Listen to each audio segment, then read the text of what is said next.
അള്ളാഹുവിന്റെ വെള്ളമല്ലാത്ത സ്വന്തം വെള്ളം ആർക്കും തന്നെ ഇവിടെ ഇല്ല. അപ്പൊ അള്ളാഹുവിന്റെ വിശാലമായ റഹ്മത്ത് അള്ളാഹിനോട് ചോദിക്കുമ്പോ വളരെയധികം മനസ്സ് വെച്ച് ആ റഹ്മത്ത് ചോദിച്ചത് ഏറ്റുവാങ്ങുന്നവരാകണം. അതിനല്ലേ നമ്മൾ പ്രത്യേകം റഹ്മത്തിന് വേണ്ടി കേണപേക്ഷിക്കുന്നത്. എല്ലാ ഘട്ടങ്ങളിലും ആ പ്രാർത്ഥന നമ്മൾ പാലിക്കണം. വിശുദ്ധ റമളാനിൽ പ്രാർത്ഥിക്കുന്നവരോട് ഞാൻ പറയട്ടെ, ഉത്തരം കിട്ടുന്ന ഒരുപാട് സന്ദർഭങ്ങൾ റമളാനിലുണ്ട്. ആ സന്ദർഭങ്ങളൊക്കെ നമ്മൾ മുതലാക്കേണ്ടതുണ്ട്. അപ്പൊ ആദ്യത്തെ 10 ദിനങ്ങൾ റഹ്മത്തിന്റെ 10 നമ്മൾ അള്ളാഹുവിനോട് കെഞ്ചിക്കരഞ്ഞ് ചോദിക്കണം അള്ളാന്റെ റഹ്മത്ത്. ഒരു ലോക്കലാലിറ്റി ദുആ പോരാ, മനസ്സറിഞ്ഞ് അള്ളാഹുവിനോട് ദ്വാർക്കേണ്ടതുണ്ട്.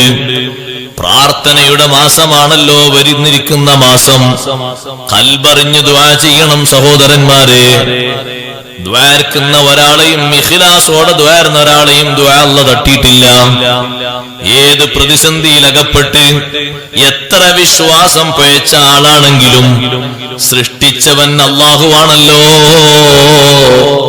എന്നെ പടച്ച റബ്ബേ, എന്നെ പരിപാലിക്കുന്ന നാഥാ, എനിക്ക് ഭക്ഷണം തന്ന് വെള്ളം തന്ന് വായു തന്ന് എന്നെ തീറ്റിപ്പോറ്റുന്നവനെ, ഈ വിളിയൊക്കെ മടങ്ങുന്നത് ഏത് ഭാഷയിലായാലും ഒരുവനിലേക്കാണ്, അള്ളാഹുവിലേക്കാണ് അത് മടങ്ങുന്നത്. കാരണം അല്ലാഹ് റിസ്ക് കൊടുക്കാത്ത ഒരാളും ഈ ലോകത്തില്ല. അല്ലാഹു തആല വെള്ളം കൊടുക്കാത്ത ഒരാളും ഈ ലോകത്തില്ല. അള്ളാഹുവിന്റെ വെള്ളമല്ലാത്ത സ്വന്തം വെള്ളം ആർക്കും തന്നെ ഇവിടെ ഇല്ല. അപ്പൊ അള്ളാഹുവിന്റെ വിശാലമായ റഹ്മത്ത് അള്ളാഹിനോട് ചോദിക്കുമ്പോ വളരെയധികം മനസ്സ് വെച്ച് ആ റഹ്മത്ത് ചോദിച്ചത് ഏറ്റുവാങ്ങുന്നവരാകണം. അതിനല്ലേ നമ്മൾ പ്രത്യേകം റഹ്മത്തിന് വേണ്ടി കേണപേക്ഷിക്കുന്നത്. എല്ലാ ഘട്ടങ്ങളിലും ആ പ്രാർത്ഥന നമ്മൾ പാലിക്കണം. വിശുദ്ധ റമളാനിൽ പ്രാർത്ഥിക്കുന്നവരോട് ഞാൻ പറയട്ടെ, ഉത്തരം കിട്ടുന്ന ഒരുപാട് സന്ദർഭങ്ങൾ റമളാനിലുണ്ട്. ആ സന്ദർഭങ്ങളൊക്കെ നമ്മൾ മുതലാക്കേണ്ടതുണ്ട്. നോമ്പുകാരൻ നോമ്പ് തുറക്കുന്ന നേരത്ത് ആദ്യം എന്താണോ ചോദിക്കുന്നത്, ആ ചോദ്യത്തിന് ഉത്തരമുണ്ട്. അത്തായം കഴിച്ചിരിക്കുന്നവൻ ചോദിക്കുന്ന ചോദ്യത്തിനും ഉത്തരമുണ്ട്. ഖുർആൻ ഓതി കഴിയുന്നവൻ ചോദിക്കുന്ന ചോദ്യത്തിനും ഉത്തരമുണ്ട്. ഖത്മു തീർത്തിരിക്കുന്നവൻ ചോദിക്കുന്ന ചോദ്യത്തിനും ഇജാബത്തുണ്ട്. ഇങ്ങനെ 100 കൂട്ടം നല്ല അവസരങ്ങൾ വരുന്ന ഒരു സംഗമകാലമാണ് വിശുദ്ധ റമളാനിന്റെ കാലം. നമ്മളത് ലാഘവത്തോടെ കാണരുത്. അതിന്റെ മഹത്വമാ നബി സല്ലല്ലാഹു അലൈഹി വസല്ലം പഠിപ്പിക്കുന്നത്. അവ്വലുഹു റഹ്മത്തുൻ, ആ മാസത്തിലെ ആദ്യത്തെ 10 ദിനം റഹ്മത്തിന്റെ 10 അള്ളാഹുവിൽ നിന്ന് റഹ്മത്ത് ചോദിച്ചു വാങ്ങേണ്ട 10. അല്ലാഹു തആലയോട് ചോദിക്കുന്ന ചോദ്യം അല്ലാഹു തആല തട്ടാത്ത രീതിയിൽ അല്ലാഹു റഹ്മാനാണെന്ന നിലക്ക് ചോദിച്ചുകൊണ്ട് നമ്മൾ ഉത്തരം വാങ്ങണം. ചോദിക്കുന്നിടത്ത് കൽബ് തുറന്ന് ചോദിക്കണം. അപ്പോൾ ആ ചോദ്യം കൊണ്ട് കിട്ടണം എന്ന് വെച്ച് ചോദിക്കുമ്പോ എല്ലാ ചോദ്യം അങ്ങനെയാണ്. കിട്ടണം എന്നുള്ള നീയത്തോടുകൂടെ ചോദിക്കുമ്പോ ഒരു ചോദ്യം അല്ലാഹു തആല തട്ടും. ചിലപ്പോ കുറച്ചങ്ങോട്ട് താമസം ഉണ്ടാകും, അത്രേ ഉള്ളൂ. അത് അത്രയും തോനെ ചോദിക്കാനാണ്. തോനെ ചോദിക്കുമ്പോ അല്ലാഹു തആലക്ക് ഈ ചോദിച്ചതിനേക്കാളും അപ്പുറം തരാനായിരിക്കും ഒരു പക്ഷേ തോനെ ചോദിപ്പിക്കുന്നത്. അങ്ങനെ ഉണ്ടാവും. കുറച്ച് തോനെ തരാൻ വേണ്ടിയിട്ട് കുറച്ചുകൂടി തോനെ ചോദിക്കട്ടെ എന്ന് അല്ലാഹു തആല നിശ്ചയിക്കാം. അപ്പൊ ഇയാള് ഇങ്ങനെ കേണപേക്ഷിച്ച് ഇങ്ങനെ ചോദിക്കുമ്പോ അല്ലാഹു തആലക്ക് അയാളെ ചോദ്യം വല്ലാത്ത ഇഷ്ടമാണ്. നമ്മളല്ലേ തോനെ ചോദിക്കുമ്പോ അല്ലെങ്കിൽ ആവർത്തിച്ച് ചോദിക്കുമ്പോൾ ചോദിച്ചതിനെ ചോദിക്കുമ്പോ ഒരു വിഷമം ഞമ്മക്കല്ലേ. ഇന്നല്ലാഹ യുഹിബ്ബുൽ മുലിഹീന ഫിദ്ദുആ, അല്ലാഹു ഇഷ്ടപ്പെടുന്നത് ദുആയിൽ കീർത്തിക്കുന്ന ആളുകളെയാണ്. തരണം അല്ലാ, തന്നെ പറ്റൂ അല്ലാ, നീ തന്നേ തീരുവല്ല, നീ റഹ്മാനാണ്, എനിക്ക് നീ തന്നേ പറ്റൂ. ഈ ചോദ്യം അല്ലാഹു തആലക്ക് ഇഷ്ടാണ്. നമ്മൾ സുബഹി നിസ്കാരം കഴിഞ്ഞ് കട്ടൻ ചായ കുടിച്ച് വീട്ടിലിരിക്കുമ്പോ ഒരു ടീം വന്നു നമ്മളെ വീട്ടിലേക്ക്. അവര് വന്നിട്ട് ഒരു മുറാദൊക്കെ പറഞ്ഞു. ശരി നോക്കാന്ന് പറഞ്ഞു. തൽക്കാലം ഒരു സലാം പറഞ്ഞു പോയി. 2 ദിവസം കഴിഞ്ഞപ്പോ പിന്നെ ഒരു വരാണ്. പടച്ചോനെ ആല് അറ്റങ്ങൾ ഇഞ്ഞും വരുന്നുണ്ടല്ലോ. നമ്മളിങ്ങനെ പതുക്കെ മന്ത്രിക്കാൻ തുടങ്ങി. ഓല് വന്ന് അതേ മുറാദ് പിന്നെ ആവർത്തിച്ചു പറഞ്ഞു. അങ്ങനെ ആയിക്കോട്ടെ ഇൻഷാ അല്ലാഹ് ഞാൻ ഒരാഴ്ച കൊണ്ട് എന്തെങ്കിലും തീരുമാനം പറയാന്ന് പറഞ്ഞപ്പോ ഒരാഴ്ച കണക്കാക്കി പിന്നെ ഓല് വന്നു. അപ്പൊ പിന്നെ നമ്മളെ അവസ്ഥ നേരത്തെ ഉള്ളതിൽ നിന്ന് മാറാൻ പോകുക. ഇപ്പൊ നിങ്ങൾ കണ്ടോ, 2 വട്ടം വന്ന് 3-ാം വട്ടം വരുമ്പോഴേക്ക് നമ്മുടെ അവസ്ഥ മാറില്ലേ? അല്ലാഹു ജല്ല ജലാലുഹു അങ്ങനെയല്ല. ചോദിക്കുന്ന ചോദ്യം കുറിക്കുകൊള്ളുന്നതിനനുസരിച്ച് ഉത്തരം കൊടുക്കുന്നവനാണ്. കാലങ്ങളോളം ചോദിച്ചിട്ടും നിരാശപ്പെടാതെ ചോദിച്ചതുകൊണ്ട് അമ്പിയാ മുർസലുകൾക്ക് അല്ലാഹു ഉത്തരം കൊടുത്തിട്ടുണ്ട്, ഔലിയാക്കൾക്ക് അല്ലാഹു ഉത്തരം കൊടുത്തിട്ടുണ്ട്, ഇബ്ലീസിന് വരെ അല്ലാഹു ഉത്തരം കൊടുത്തിട്ടുണ്ട്. ഇബ്ലീസിനോട് അല്ലാഹു തആല പറഞ്ഞത് സ്വർഗ്ഗത്തുനിന്ന് പുറത്തു പോണം. വഇന്ന അലൈക ലഅനതി ഇലാ യൗമിദ്ദീൻ, എന്റെ ശാപം നിനക്ക് 1 കൊല്ലം എന്നല്ല പറഞ്ഞത്, 2 കൊല്ലം എന്നല്ല പറഞ്ഞത്, ഇലാ യൗമിദ്ദീൻ, പുനരുദ്ധാരണ ദിവസം കഴിഞ്ഞ് ജസാഇന്റെ സമയം വരുന്നത് വരെ എന്റെ ലഅനത്താ നിനക്ക്. ആ ഇബ്ലീസ് അല്ലാഹുവോട് എന്താ ചോദിച്ചത്? റബ്ബി അൻളിർനി ഇലാ യൗമി യുബ്അസൂൻ, റബ്ബേ എനിക്ക് നീ താമസം തരണം, എനിക്ക് നീ ദീർഘായുസ് തരണം, പുനരുദ്ധാരണ ദിവസം വരെ എന്നെ നീ ഇവിടെ താമസിപ്പിക്കണം. അതിന്റെ അർത്ഥം മരിക്കരുത് എന്നാണ് അതിന്റെ അർത്ഥം. മരണ ഇബ്ലീസിനും പേടിയാ. പുനരുദ്ധാരണ ദിവസം വരെ എല്ലാരും ഖബറിന്ന് എണീറ്റ് വരുന്ന ദിവസം വരെ ഒരാളുടനെ പിന്നെ മരിക്കോ? ഇനി കൊടുക്കാൻ മരണം? ഖബറിന്ന് എഴുന്നേറ്റ് വരുന്ന ദിവസം അതാണല്ലോ യൗമുൽ ബാസ്, പുനർജീവിതത്തിന്റെ ദിവസം. അന്ന് വരെ എനിക്കിവിടെ താമസം തരണം. ഇത്രയും വലിയ ചോദ്യം ചോദിക്കുന്നത് എത്ര നൂറ്റാണ്ടിന്റെ ചോദ്യം അത്? അല്ലാഹു തആല പറഞ്ഞോ, ഞാൻ എന്നെ പണ്ട് സ്വർഗ്ഗത്തിൽ നിന്ന് പുറത്താക്കിയല്ല, പോടാ അവിടുന്ന് പറഞ്ഞു. അല്ലാഹ് നിന്നോടൊന്നും ചോദിക്കണ്ടെന്ന് പറഞ്ഞു. നമ്മൾ ശരിക്കും മനസ്സിലാക്കണം, നമ്മൾ ചോദ്യം ഇഖ്ലാസോടുകൂടെ വരുന്നില്ല, അവിടെയാണ് വിഷയം. ചോദിക്കുന്നത് ഇഖ്ലാസോടെ ആണെങ്കിൽ ഇഖ്ലാസിന്റെ കട്ടിക്കനുസരിച്ച് 1 മതി.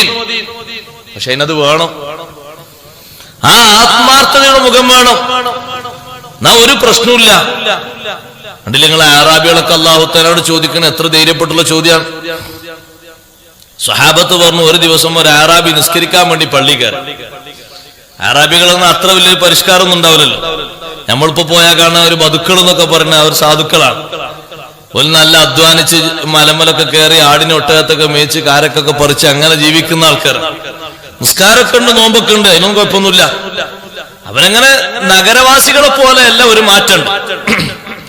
ഒരു അറാബി നിസ്കരിക്കാൻ വേണ്ടി കയറി പുറത്തൊരൊട്ടകത്തെ കെട്ടിവെച്ച് നിസ്കരിക്കാൻ കയറി. നിസ്കാരം കഴിഞ്ഞ് ഇറങ്ങുമ്പോ സ്വഹാബത്തൊക്കെ പറയാ, ഞങ്ങൾ അത്ഭുതപ്പെട്ടുപോയി. നിസ്കാരം കഴിഞ്ഞ് ഇറങ്ങുമ്പോ ഒട്ടകത്തെ കാണുന്നില്ല. അറാബി മക്കളെ വിളിക്കല്ല, അറാബി ഡയറക്റ്റ് ആയിട്ട് അള്ളാനെ വിളിക്കണേ. അറാബി പറയുന്ന എന്താ? ഇലാഹി അദ്ദൈതു അമാനതക, എന്റെ ഇലാഹായ അല്ലാഹുവേ, നീ എന്നെ ഏൽപ്പിച്ച അമാനത്ത് ഉത്തരവാദിത്തമല്ലേ നിസ്കാരം, ഞാനത് നിർവഹിച്ചിട്ടല്ലേ പള്ളിയിൽ നിന്ന് ഇറങ്ങുന്നത്. ഞാൻ നിസ്കരിക്കുമ്പോ എന്റെ അമാനത്തായിട്ട് ഞാൻ നിന്നെ ഏൽപ്പിച്ചതല്ലേ എന്റെ വാഹനം. ഫൈന അമാനത്തി, എന്റെ അമാനത്ത് എവിടെ അല്ലാഹ്? സ്വഹാബത്ത് അത്ഭുതപ്പെടുകയാണ് അറാബിയുടെ ചോദ്യം കേട്ടിട്ട്. ചോദ്യം തീരുമ്പോഴേ കഥാ ഒട്ടകപ്പുറത്തൊരാള് വരുന്നു. അയാളെ കൈയിന്റെ കിണുപ്പിന്റെ ഭാഗത്ത് കഫിന്റെ ഭാഗം മുറിക്കപ്പെട്ടിട്ടുണ്ട്. അയാൾ കട്ടുകൊണ്ട് പോയതാണ്. ഒട്ടകവുമായിട്ട് അയാൾ ഉടനെ മുന്നിലെത്തി ക്ഷമാപണം നടത്തിയിട്ട് അയാൾ തിരിച്ചുപോയി. എത്ര കറക്റ്റങ്ങൾ നോക്കി. നിസ്കരിക്കുമ്പോ അപ്പോ ആ അറാബിന്റെ മനസ്സെന്താ? നിസ്കരിക്കുമ്പോ നിസ്കാരം. നമ്മളങ്ങനെ നമ്മൾ നിസ്കരിക്കുമ്പോ ഒരു പക്ഷെ 299 റുപ്യക്ക് വാങ്ങിയ ചെരുപ്പാണെങ്കിൽ അല്ലാഹു അക്ബർ, പടച്ചോനെ ചെരുപ്പ്. എന്നും കേക്ക് ഭാഗത്ത വെക്കൽ, ഇന്ന് വടക്ക് ഭാഗത്ത വെച്ച അത് ഇന്ന് പോയതന്നെ. മാലിക് യൗമിദ്ദീൻ ഇയ്യാക നഅ്ബുദു വഇയ്യാക നസ്തഈൻ. പിന്നെ ഇതെങ്ങനെ ശരിയാകാം? അല്ലെങ്കിൽ നമ്മൾ കൊണ്ടുപോയി നിർത്തിയ കാറിന്റെ കാറ്റാരോ ഒഴിച്ചോ എന്നുള്ള പേടിയാണ്. അങ്ങനെ ആകുമ്പോ അതിന്റെ മുറി കൂടൂലല്ലോ. നിങ്ങൾ നോക്കി, ആറാബി നിസ്കാരം കഴിഞ്ഞപ്പോ വാഹനമല്ല. എന്താ വാഹനമില്ലാത്ത? വാഹനം അല്ല നോക്കണ്ടേ? അറാബി അങ്ങനെ വെക്കണം. വാഹനം അല്ലാത്തത് നോക്കുമല്ലോ. അപ്പൊ ആ ചോദ്യം ശരിക്കും ആത്മാർത്ഥതയിൽ ലയിച്ച ചോദ്യമായതുകൊണ്ട് ഉത്തരം കിട്ടാൻ മണിക്കൂർ കാത്തു നിൽക്കേണ്ടി വന്നിട്ടില്ല. ഉടനെ തന്നെ ഉത്തരം കിട്ടിയിട്ടുണ്ട്. ഇബ്ലീസിന്റെ ചോദ്യം കണ്ടില്ല നിങ്ങൾ? നല്ല ഖൗഫുള്ള ചോദ്യമാണ്. എന്താ ഇബ്ലീസ് ചോദിക്കുന്നത്? മരിക്കരുത് എന്നാ. പക്ഷെ അങ്ങനെ ചോദിക്കുമ്പോ ഒരു മോശമല്ലേ? അതിനെങ്ങനെ ചോദിക്കുന്നു? റബ്ബി അൻളിർനി ഇലാ യൗമി യുബഅസൂൻ, പുനരുദ്ധാരണ ദിവസം വരെ എന്നെ നീ ഇവിടെ താമസിപ്പിക്കണേ അല്ലാ.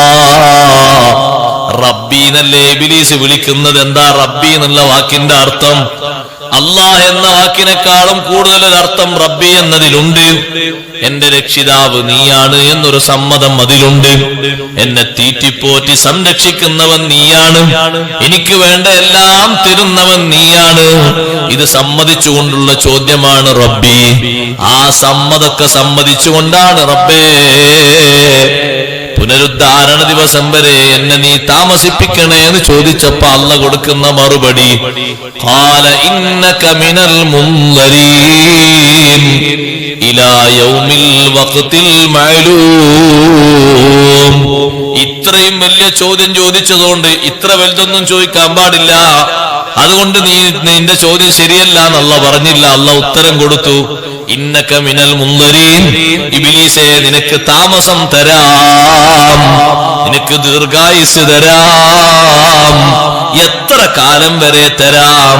ഇലാ യൗമിൽ വഖ്തിൽ മഅലൂം, അറിയപ്പെട്ട ഒരു ദിവസത്തിലെ നിശ്ചയ സമയം വരെ.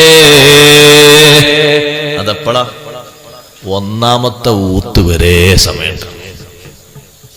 നമ്മളൊന്ന് ആലോചിച്ച് നോക്കുകയാണെങ്കിൽ എത്ര കൊല്ലത്തെ ദീർഘായുസ് ചോദിച്ചത്? എത്ര നൂറ്റാണ്ടത്താണ് ചോദിച്ചത്? എത്ര ആയിരമാണ്ടത്താണ് ചോദിച്ചത്?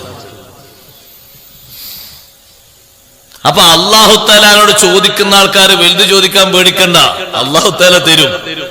ഇത്രയും അധികം ചോദിച്ചിട്ടും അല്ലാഹു തആല കൊടുത്ത് കുറഞ്ഞോ? വലുതല്ലേ കൊടുത്ത്. അപ്പൊ ചോദിക്കുന്ന ആൾക്കാർ ശരിക്കും ചോദിക്കണം. ഉത്തരം കിട്ടുന്ന സമയങ്ങളൊക്കെ പരിഗണിച്ച് ചോദിക്കണം. വിശുദ്ധ റമളാനാകുമ്പോൾ നന്നായി പരിഗണിക്കണം. ഹബീബ് റസൂലുള്ളാഹി സ്വല്ലല്ലാഹു അലൈഹി വസല്ലം തങ്ങൾ എല്ലാ വിഷയത്തിലും കാന യജ്തഹിദു ഫീ റമളാന, റമളാനിൽ തങ്ങൾ അധ്വാനിച്ചിരുന്നു, പരിഗണിച്ചിരുന്നു, പ്രത്യേകം ശ്രദ്ധിച്ചിരുന്നു.